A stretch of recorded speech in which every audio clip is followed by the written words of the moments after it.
Aproveitando-se dos temores do rei Nabucodonosor quanto ao futuro de seu reino, Deus deu a ele um sonho que deveria ser objeto de estudos de toda a humanidade.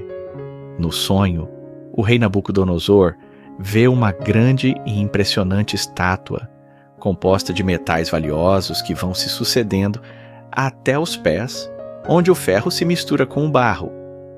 A partir da cabeça da estátua, Deus vai apresentando a história do mundo através de uma sequência de reinos mundiais, que culminaria no reino eterno de Cristo.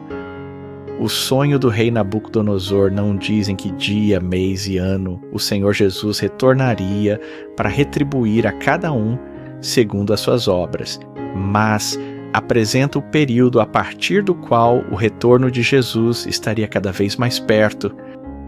Assista o vídeo até o fim. Eu garanto que você vai se surpreender.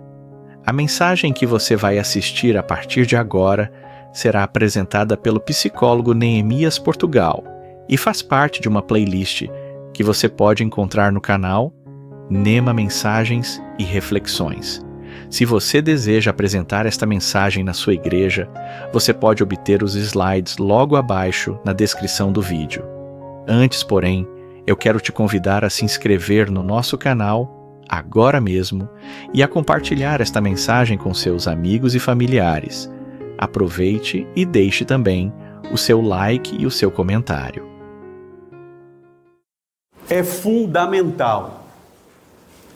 Recapitulando. Primeiro, o que é que tem ali na tela? O rei Nabucodonosor teve um sonho. Mas ao acordar, ele se esqueceu do sonho. Segundo, nenhum caldeu, mago, astrólogo ou feiticeiro conseguiu dizer ao rei qual era o conteúdo do sonho.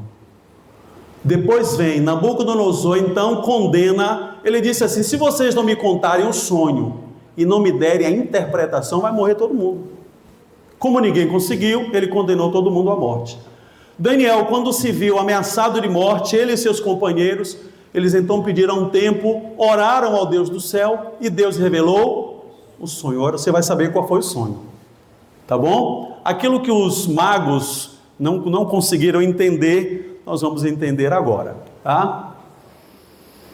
O texto está em Daniel capítulo 2, versículos 26 e 27, que diz assim: respondeu o rei e disse a Daniel, cujo nome era Beltesazar: podes tu fazer-me saber o que vi no sonho e a sua interpretação?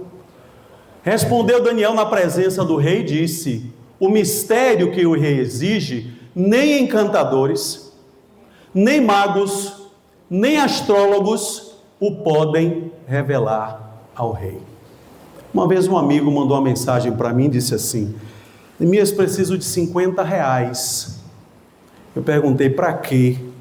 Ele disse: porque minha namorada disse que vai me abandonar. E eu quero saber se ela vai de fato me abandonar e se ela tem alguém.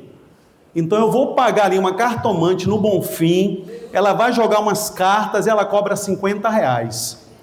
Eu disse: eu vou mandar você para uma pessoa que não cobra nada, porque meu dinheiro suado não vai pagar a cartomante. Aí está. O que é que diz a palavra de Deus? Clama a mim e responder-te-ei. Anunciar-te-ei coisas grandes e firmes que você não sabe.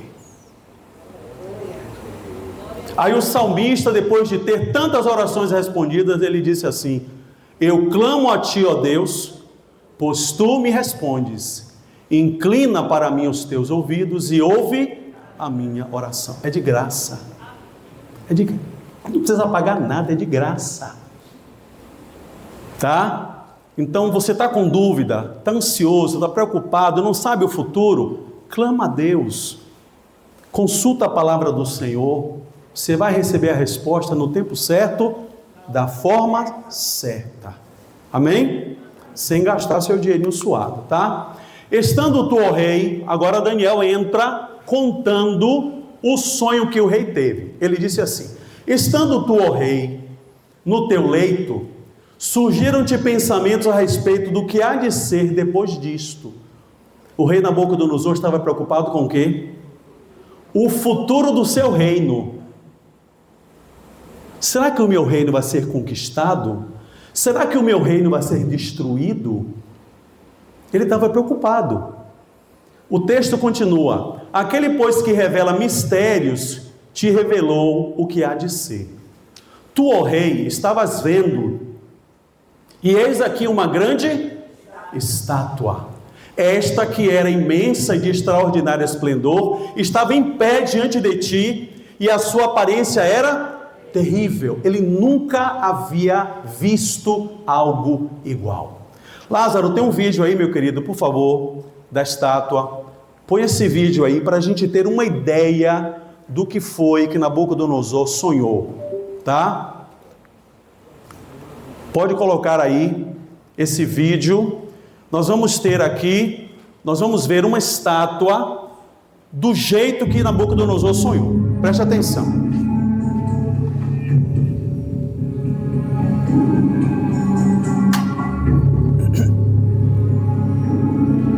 Note que ela tem cores diferentes. Percebe? A cabeça, o peito e os braços, o ventre e o quadril,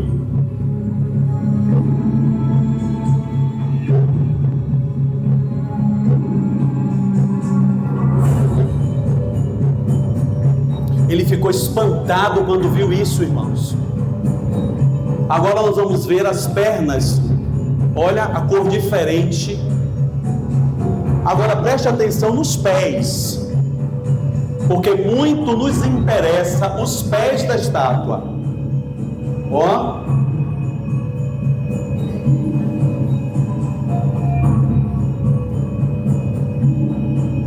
Pronto, agora nós vamos voltar ao texto. Vocês tiveram uma visão assim bem perto daquilo que Nabucodonosor sonhou.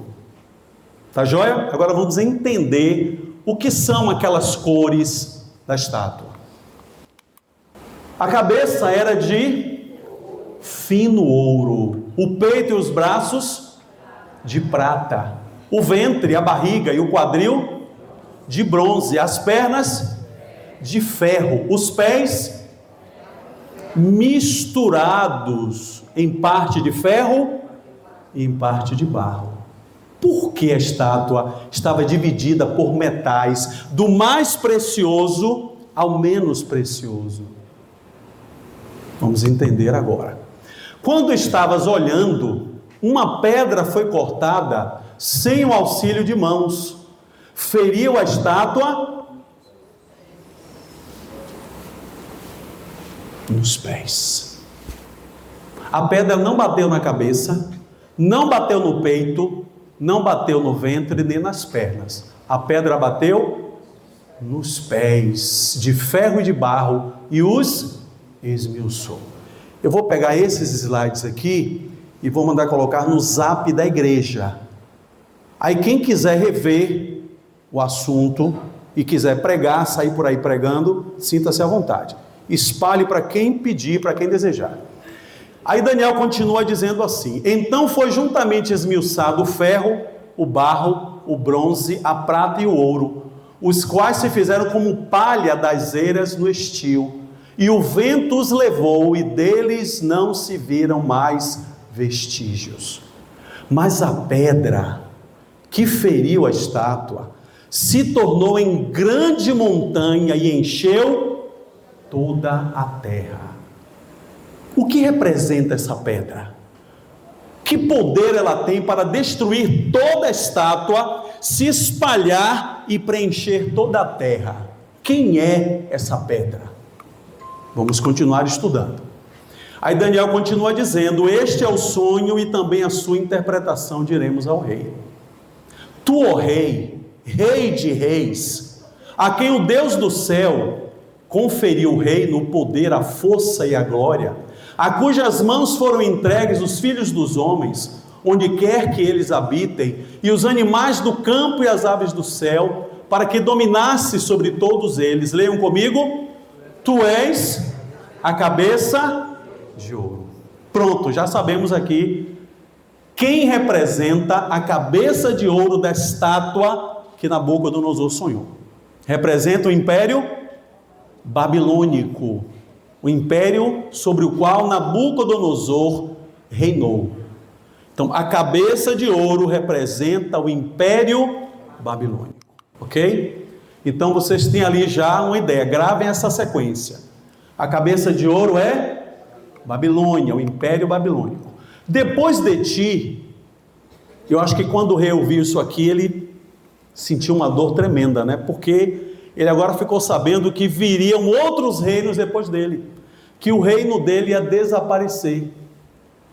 Depois de ti se levantará outro reino inferior ao teu, e um terceiro reino de bronze, o qual terá domínio sobre toda a terra. Estamos falando de impérios que governaram sobre o planeta, sobre a terra. O primeiro que é mencionado aqui foi o Império Babilônico, ok? Depois do Império Babilônico veio o Império Medo-Persa. Os medos e persas, eles eram parentes.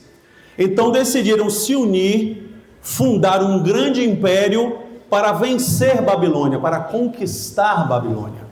Depois do Império Medo-Persa veio o Império Grego, veio a Grécia, de Alexandre o Grande, certo?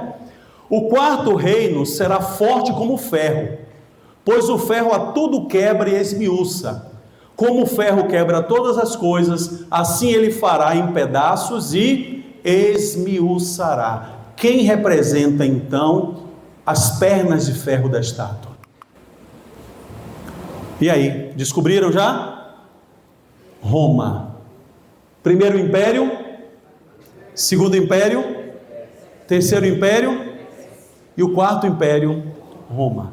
Vocês querem estudar mais a fundo sobre esse assunto? Tem ali uma pequena lista de livros de história universal que vocês podem consultar para confirmar tudo que eu estou pregando aqui, ok? Bom, está faltando agora o quê? Os pés. Aí o texto diz assim: quanto ao que viste dos pés, dos dedos, em parte de barro de oleiro e em parte de ferro, esse será um reino.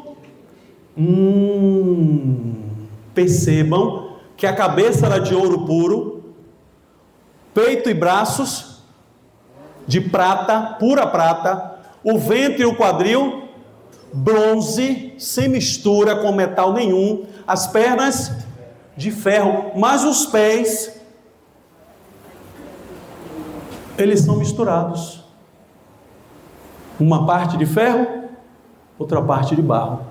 Contudo haverá nele alguma coisa da firmeza do ferro, pois que viste o ferro misturado com barro de lodo. Aqui está falando de nações que sucederiam o Império Romano. Algumas seriam fortes como o ferro e outras seriam fracas como o barro. Vamos seguir. Como os dedos dos pés eram em parte de ferro e em parte de barro, assim por uma parte o reino será forte e por outra será frágil. Recapitulando: Babilônia, Medo-Pérsia, Grécia, Roma e agora um reino dividido. O que é que isso aqui nos mostra? Que não haverá um quinto império mundial. Acabou em Roma. Roma foi o último império mundial. Preste atenção nessa informação que eu estou dando para vocês. Por quê? Porque muitos homens tentaram criar um império mundial, mas não conseguiram. Simplesmente porque a Bíblia diz que o próximo império mundial será o de Cristo Jesus. Amém? Quanto ao que viste do ferro misturado com barro de lodo, olhe o detalhe que eu vou contar para vocês aqui.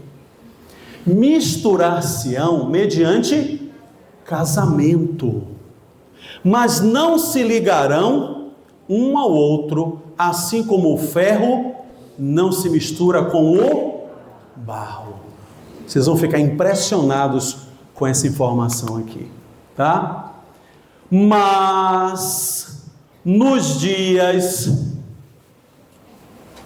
destes reis, o Deus do céu suscitará um reino que não será jamais destruído. Jesus voltará nos dias destes reis aqui. Este reino não passará a outro povo, esmiuçará todos estes reinos, mas ele mesmo subsistirá para sempre. Mas nos dias destes reis, o Deus do céu suscitará um reino que não será jamais destruído. Como viste que do monte foi cortada uma pedra sem auxílio de mãos, e ele esmiuçou o ferro, o bronze, o barro, a prata e o ouro, o grande Deus fez saber ao rei o que há de ser futuramente. Certo é o sonho e fiel a sua interpretação. Creia no que está escrito aqui. Sabe por quê? Porque até agora, tudo que Daniel profetizou se cumpriu exatamente como ele falou. E olha que quando Daniel profetizou, Babilônia estava no seu auge. Daniel, quando profetizou, era um jovem de 20 e poucos anos. Daniel foi morrer com mais de 90 anos. Daniel viu a queda de Babilônia. Daniel viu o Império Medo-Persa começar a se espalhar pelo mundo. Tudo o que ele predisse aconteceu. Recapitulando: Babilônia, Grécia e o reino dividido. Seguindo, a história universal é a melhor intérprete da profecia bíblica. Daniel disse claramente que o Império Babilônico representava a cabeça da estátua. Babilônia dominou o mundo dos anos 605 até o ano 539. Mas por que está descendo 605 para 539? Porque a contagem na história universal é assim: de lá de Adão até Cristo, a data vai descendo, 4.000, 3.000, 2.000, 1.000, a partir de Cristo, aí começa ano 1, ano 2, ano 3, ano 100, ano 200, estamos no ano 2026, ok? Quanto tempo durou o Império Babilônico? 66 anos. O ouro era um símbolo, um simbolismo muito bem apropriado à Babilônia. Heródoto, considerado o pai da história, descreveu o resplendor do ouro nos templos sagrados da cidade da Babilônia dessa maneira. Ele escreveu assim: na parte inferior do templo de Babilônia há uma capela, há uma outra capela, onde se vê uma grande estátua de ouro representando Júpiter. Ao lado, uma grande mesa de ouro. O trono e o estrado são do mesmo metal de ouro. Vê-se também fora da capela um altar de ouro.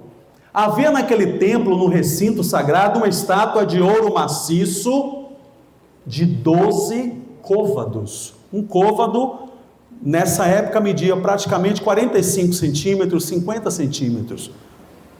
Uma estátua maciça de ouro puro. Como vimos, o ouro era um metal abundante no Império Babilônico.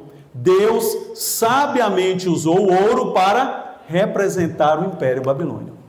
Tá? Aqui nós temos uma pintura que revela como era a entrada da Babilônia. Muitos jardins, muros altíssimos, muitas decorações, tá? Babilônia foi um império riquíssimo. Vamos agora ao segundo, a Medo-Pérsia. O império que substituiria a Babilônia estava representado na estátua pelo peito e braços de, lembram? Peito e braços de prata. A prata era um metal inferior ao ouro, porém tinha grande valor naquela época. Esta parte da estátua, peito e braços de prata, representava o império Medo-Persa. A ascensão desse império no cenário mundial já havia sido predita pelo profeta Isaías. Quantos anos antes? 200 anos antes de Ciro, o grande imperador medo-persa, nascer, Isaías já havia profetizado. Isso significa que Deus sabe de tudo com antecedência. A Medo-Pérsia dominou o mundo dos anos 539 a 331. Quantos anos? 208 anos. A história da queda da Babilônia está registrada no cilindro de Ciro, de propriedade do Museu Britânico. Está lá na Inglaterra. No dia que vocês viajarem, me chamem para a gente visitar o museu, tá bom? O arqueólogo britânico Hormuz Hassan descobriu esse cilindro em março de 1879.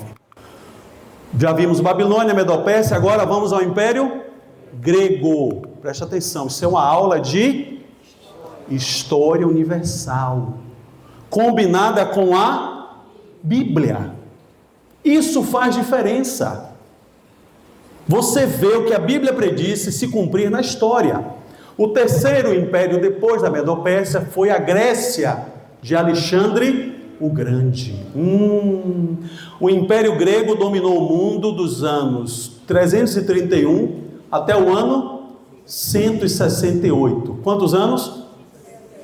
163 anos. Esse é na estátua pelo ventre e pelos quadris de bronze. Alexandre travou, parece até trava-língua, né? Alexandre travou 3 batalhas, tá certo? Até conquistar o Império Babilônico. Assim, o ano 331 marca o fim do Império Medo-Persa e o início do domínio da Grécia. Em 8 anos, isso aqui, irmãos, impressiona os historiadores. Em 8 anos, Alexandre conquistou a Ásia Menor, a Síria, a Palestina, o Egito, a Mesopotâmia, a Babilônia, a Pérsia, a Média e vários outros países situados nos confins da Índia. Se eu colocasse um mapa aqui, o queixo de vocês ia cair. O tamanho do território que esse cidadão conquistou em 8 anos. Mas ele morreu aos 32 anos. Tanta conquista para morrer cedo. O historiador Plutarco compara a carreira de Alexandre a de um meteoro. Após a morte de Alexandre, 4 de seus muitos generais dividiram o reino: Cassandro, Seleuco, Lisímaco e Ptolomeu. Está faltando agora quem? Roma. Vamos chegando. O quarto reino mundial, representado na estátua pelas pernas de ferro, foi a Roma dos Césares. O Império Romano durou de 168 a.C. até 476 depois de Cristo, um total de 644 anos. Jesus nasceu e morreu sob a jurisdição do Império Romano. O ferro é um símbolo adequado do férreo Império Romano, que vence a Grécia na Batalha de Pídina em 168 e se constitui Império Universal. O Império Romano alcançou sua maior extensão sob o domínio de Trajano no ano 98 da nossa era. Bom, completamos aqui a estátua, só está faltando agora o quê? Os pés misturados com ferro e barro. Preste atenção, por favor. Chegamos ao momento em que a história muda. Não surge um quinto império universal. Roma é dividida por tribos bárbaras. E como resultado fica dividida entre, leiam comigo, germanos, francos, burgúndios, suevos, vândalos, visigodos, anglo-saxões, ostrogodos, lombardos e érunos. 10 das maiores tribos que compunham o Império Romano, quando viram o Império começar a desabar, Cada um desse reino aqui, cada um desses reinos, foi tomando o seu território e dizendo: ó, agora isso aqui é meu, viu? Isso aqui é meu. O império não existe mais, então esse território aqui é meu. O outro já gritou de lá: isso daqui é meu. 10 impérios, 10 reinos. Quantos dedos tem os nossos pés? 10. Entendeu agora? O que representa os 10 dedos dos pés da estátua? 10 reinos que saíram do Império Romano. Sete dessas 10 tribos bárbaras deram origem a diversas nações da Europa. Essas 10 tribos bárbaras estão representadas pelos dedos. Das 10 tribos que nós lemos ali, começaram como tribos bárbaras, 7 estão de pé até hoje. 3 foram extintas. Quem são essas 10 tribos bárbaras que estão de pé até hoje? O detalhe: a pedra que foi cortada lá no céu e jogada sobre a terra bateu onde? Nos pés. Mas nos dias destes reis, o Deus do céu levantará um reino que não será jamais destruído. Que reis são esses? Os pés da estátua, uma mistura de ferro e barro, um simbolismo de um reino dividido. Chegamos então aos dias das modernas nações da Europa, que jamais seriam unificadas. Vamos lá? Os germanos, os francos, os burgúndios, os suevos, os anglo-saxões, os lombardos e os visigodos, érulos, vândalos e ostrogodos foram extintos. Não há vestígios desses povos. Mas os outros 7 se tornaram nações lá na Europa. Se apresentam sempre como um povo de primeiro mundo, mas surgiram como povos bárbaros. A Bíblia está dizendo que o Senhor Jesus volta nos dias desses impérios aí. Eu fico triste quando eu vejo em muitas igrejas os pregadores mais interessados com prosperidade do que com esta verdade. O Senhor Jesus está voltando. A Bíblia está dizendo quando isso está perto de acontecer. A Bíblia não dá data, mas ela dá sinais. E o Senhor Jesus está voltando e as pessoas estão se divertindo, estão brincando. De repente, a pedra vai descer. E quem não estiver preparado, não vai ser salvo. Seguindo. Quanto ao que viste do ferro misturado com barro de lodo, misturar-se-ão mediante casamento, mas não se ligarão um ao outro, assim como o ferro não se mistura com o barro. O que é que a Bíblia está dizendo? Que chegaria um momento em que essas nações, Espanha, Inglaterra, Alemanha, Suíça e tal, eles iriam tentar refazer o Império Mundial, oferecendo seus filhos, seus sobrinhos, os primos. Vai casar com, eu sou espanhol, né? Vai casar com a filha da rainha da Inglaterra, vai casar com o filho da rainha, para que posteriormente eles pudessem unificar os territórios e formar um novo império mundial. Olha o que diz o texto. O texto é claro: misturar-se-ão mediante casamento, mas não se ligarão um ao outro. A rainha Vitória e Christian IX da Dinamarca ficaram conhecidos como os avós da Europa e planejaram unir toda a Europa através de semente humana, alianças e casamentos. Seus descendentes governavam sobre diversos tronos. 2 filhas de Christian IX da Dinamarca, as princesas Alexandra e Dagmar, casaram-se com monarcas do Reino Unido e Rússia, respectivamente. Jorge V, rei do Reino Unido, era neto da rainha Vitória e tinha nada menos do que 100 parentes espalhados pelas cortes da Europa. A Bíblia diz, Daniel revelou, que eles tentariam formar um novo império através de casamento, casando um com a filha, com o filho do outro, para depois formar um grande império mundial. O Kaiser Guilherme II era seu primo, assim como o czar da Rússia. A rainha da Noruega era sua irmã e a rainha da Espanha sua prima. Tentaram, como diz a profecia, criar um novo império mundial, unindo-se através de casamento. Mas a palavra de Deus continuava dizendo: não se ligarão um ao outro. Embora fossem todos parentes, sobreveio a Primeira Guerra Mundial e eles acabaram brigando como cachorros e gatos. A palavra de Deus venceu. Amém, irmãos? Não se ligarão ao outro. E estas 6 palavras mudaram o curso da história.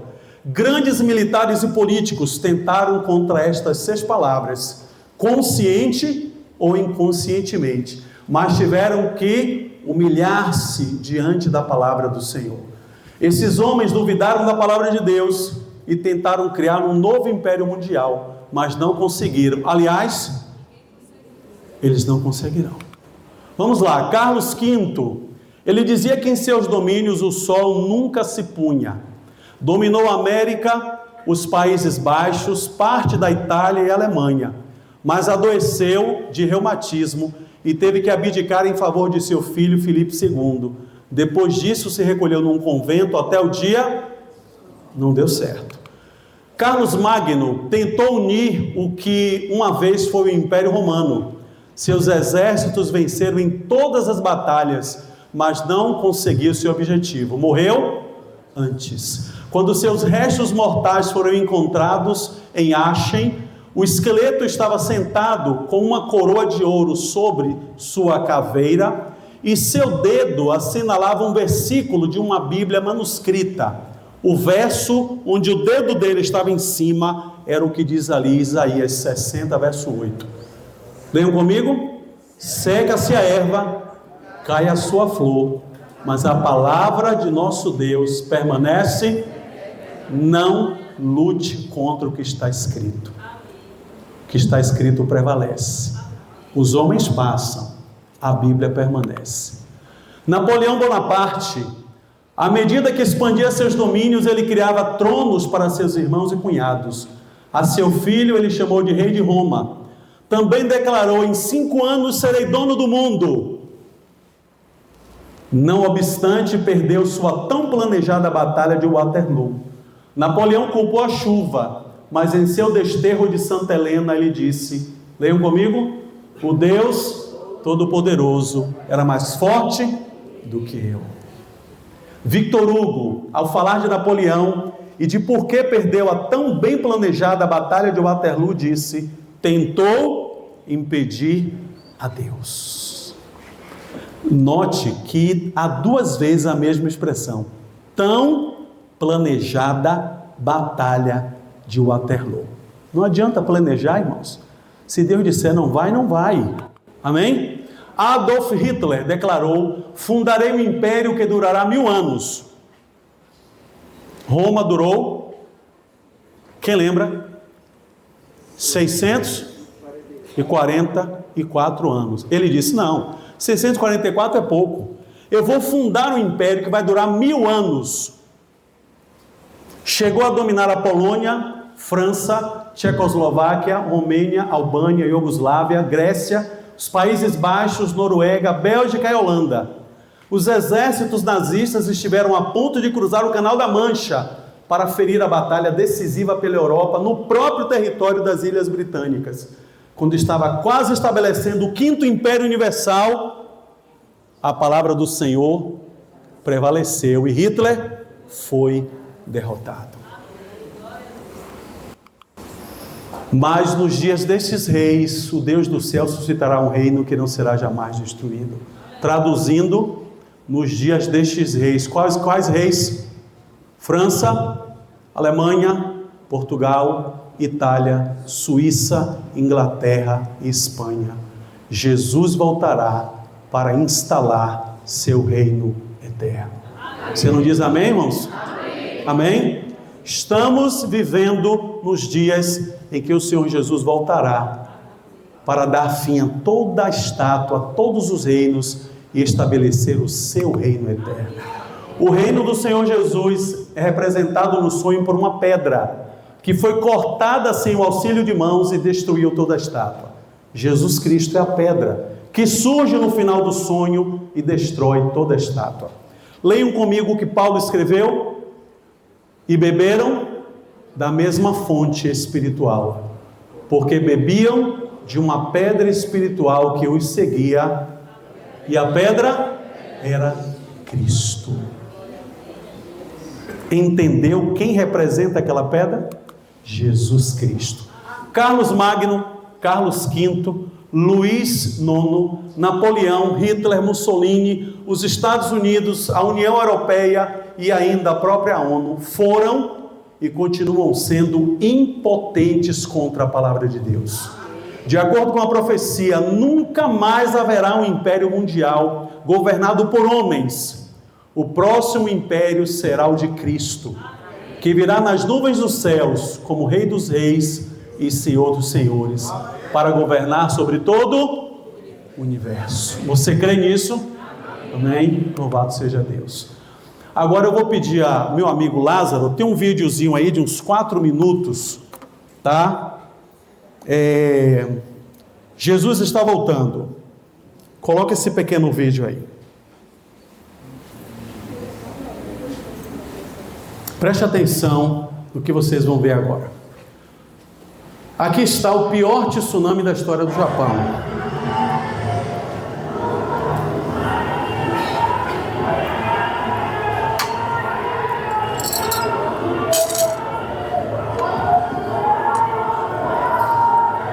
Foi o desastre natural mais mortal da história do Japão.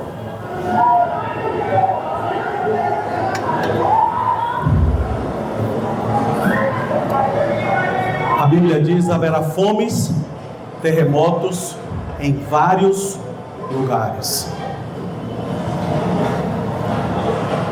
As pessoas estão tentando se proteger em lugares altos, mas a maré está subindo. E você sabe que contra as águas não há resistência. Quando a água chega, contra o fogo também, irmãos, tem sido a mesma coisa. É tsunami aqui, é terremoto ali, incêndios em vários lugares. Aqui no Brasil tivemos há poucos anos, aqui na região da Amazônia, incêndio tremendo. Incêndios na Califórnia, incêndios na Austrália. Sinais de que o Senhor Jesus está voltando. Não por ser um incêndio, mas pela quantidade, preste atenção nisso. A quantidade de eventos catastróficos vai aumentar. Ah, mas guerras sempre teve, sim. Mas você sabe quantas guerras estão acontecendo agora? Quem tem celular aí, por favor? Quem tem celular? Abra o Google aí. Coloque assim: quantas guerras estão ocorrendo pelo mundo em 2026? Coloque aí, por favor. Olha o que esse tornado está fazendo. Quantas guerras estão ocorrendo no mundo em 2026? Coloque aí. Espera aí, dá uma pausa aí, Lázaro, rapidinho. Quantas guerras? Você sabia disso? Ou você acha que só tem guerra na Ucrânia? Mais de 100 guerras estão ocorrendo agora. Prossiga, meu querido. Olha o que esse tornado vai fazer aqui, irmãos. Presta atenção. É que a gente acha que só acontece lá. Ah, que nada, isso é lá do outro lado do mundo. Irmãos, as catástrofes estão espalhadas por todos os países do mundo. Pode prosseguir, Lázaro. Não acabou não.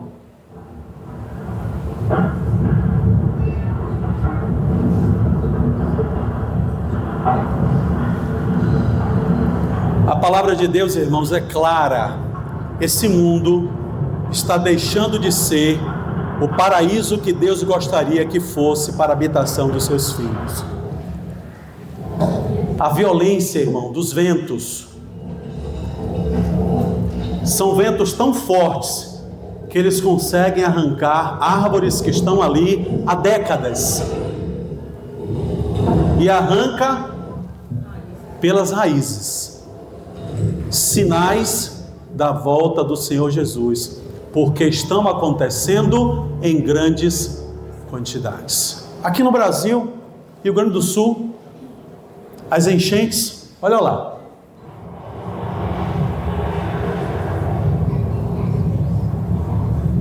Sinais da volta do Senhor Jesus. Olha lá, casas construídas com tanto sacrifício e que as águas arrastam sem pedir licença. Aqui está os resultados das guerras. O homem amputado e o filhinho dele completamente amputado. Será que essas cenas não cortam o nosso coração? Crianças sem pais, andando pelas ruas sem saber onde vão dormir, o que vão comer. Será que essas coisas não dizem nada para você? Será que a gente vai viver como se isso fosse eterno? Para Deus não será eterno. O que mais precisa acontecer para que você entenda que o Senhor Jesus está voltando? Ele está voltando, a gente não pode impedir. Dá uma pausa aí, Lázaro, por favor. Ele prometeu que vai voltar e nos deu sinais. Você tem Bíblia? Mateus 24, abra aí. Primeiro livro do Novo Testamento, Mateus 24. Encontre, eu vou ler aqui para vocês.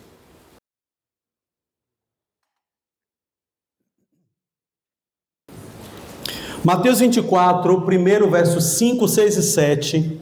Porque virão muitos em meu nome dizendo, eu sou Cristo, e enganarão a muitos. E certamente ouvireis falar de guerras e rumores de guerras. Vede, não vos assusteis, porque é necessário assim acontecer, mas ainda não é o fim. Porquanto se levantará nação contra nação, reino contra reino, e haverá fomes e terremotos em vários lugares. Abra sua Bíblia em Lucas, capítulo 17.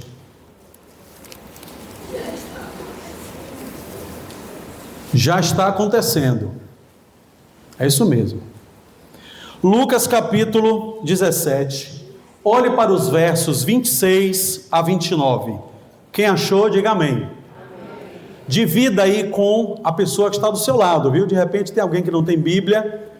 É bom que a pessoa leia o texto. E como aconteceu nos dias de Noé, assim será também nos dias do Filho do Homem. Comiam, bebiam, casavam e davam-se em casamento. Até ao dia em que Noé entrou na arca e veio o dilúvio e os consumiu a todos. O mesmo aconteceu nos dias de Ló. Comiam, bebiam, compravam, vendiam, plantavam e edificavam. Mas no dia em que Ló saiu de Sodoma, choveu do céu fogo e enxofre e destruiu a todos. Por que ele chama a atenção para os dias de Noé e os dias de Ló? Rapidinho, vá ao livro de Gênesis capítulo 6. Gênesis capítulo 6.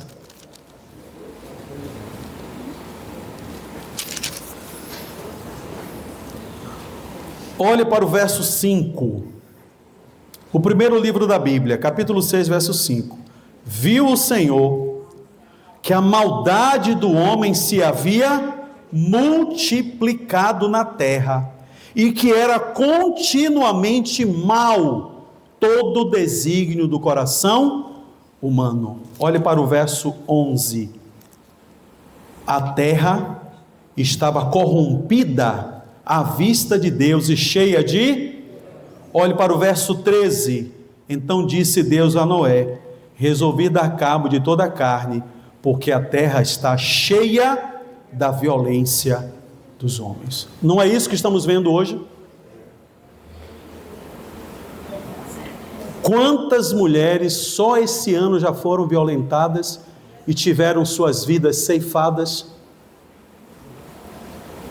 A maldade humana, característica dos dias de Noé, estaria em evidência nos dias próximos à volta do Senhor Jesus.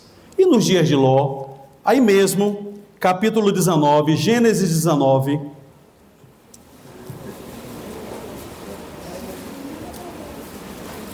Gênesis 19, isso, olhem para mim rapidamente, só para eu fazer um resumo, para a gente ganhar tempo. 2 anjos foram visitar Ló, porque lá de cima Deus ouviu o clamor. A cidade de Sodoma e Gomorra estavam sem controle. Esses anjos descem e Ló os convida: venham pernoitar na minha casa, vocês lavam os pés, comem alguma coisa, amanhã de manhã cedo vocês vão embora. Depois de muita insistência, esses anjos, em forma humana, foram pernoitar na casa de Ló. Olha o que aconteceu. Verso 4: mas antes que se deitassem, os homens daquela cidade cercaram a casa, os homens de Sodoma, tanto os moços como os velhos, sim, todo o povo de todos os lados, e chamaram por Ló e lhe disseram: onde estão aqueles 2 homens que à noitinha entraram em tua casa?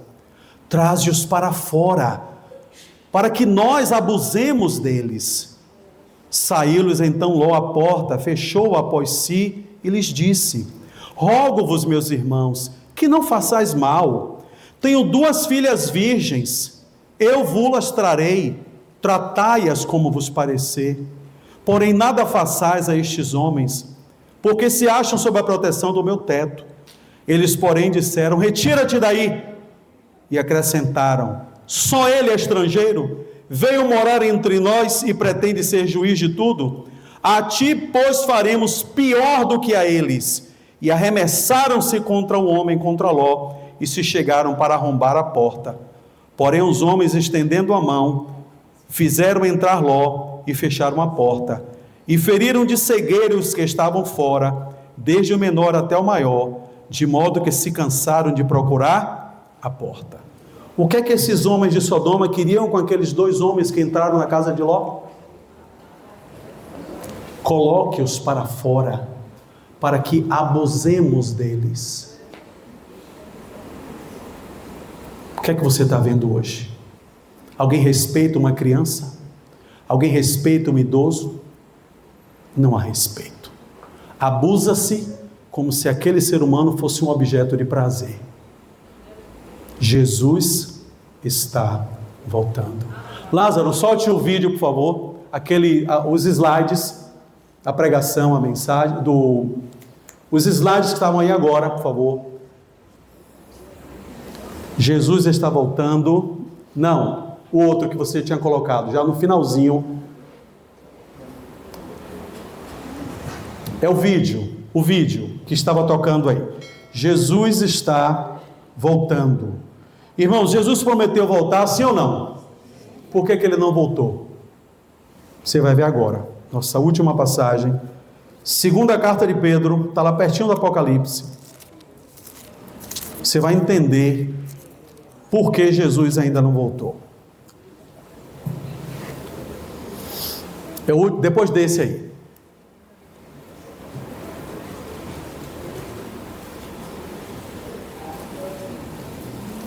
Você achou?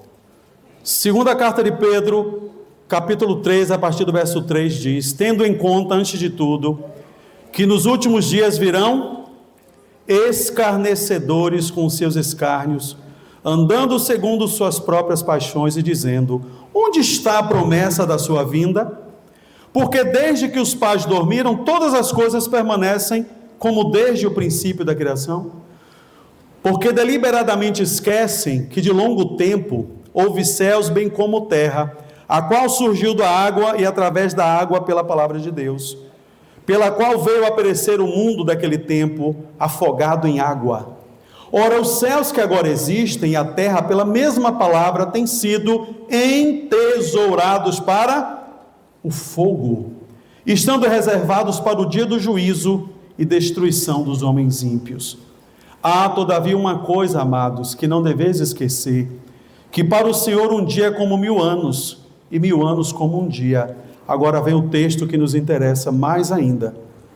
Não retarda o Senhor a sua promessa, como alguns a julgam demorada. Pelo contrário, Ele é longânimo para convosco, não querendo que nenhum pereça, senão que todos cheguem ao arrependimento.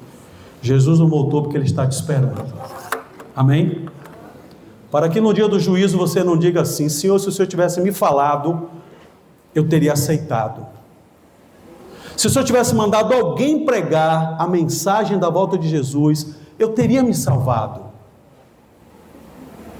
Jesus não voltou porque Ele não quer que você se perca.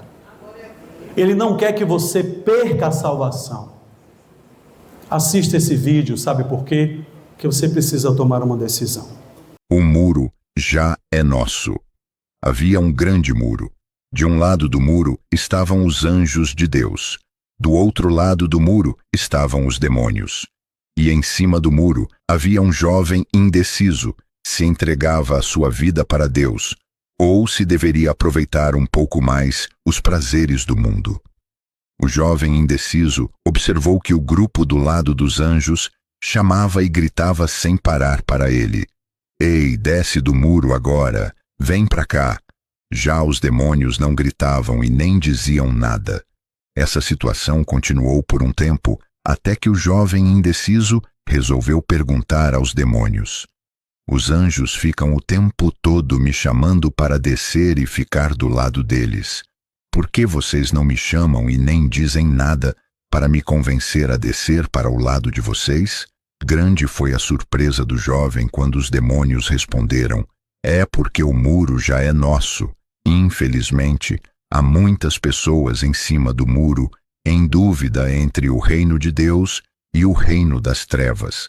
Não existe meio termo. Quem está em cima do muro já está no reino das trevas. O seu coração está dividido, por isso serão culpados. Oséias 10:2. Se você está em cima do muro, desça imediatamente para o reino de Deus, enquanto há tempo. Amém, irmãos? Hoje você veio aqui porque Deus quer tirar você do muro. Amém? Que a palavra de salvação que você ouviu hoje, que o Espírito Santo mantenha esta palavra acesa no seu coração, para que um dia você entregue sua vida totalmente ao Senhor Jesus. Amém? Leve no seu coração o convite de Cristo. Ele está lhe chamando. Ele quer te dar uma nova oportunidade, uma nova vida.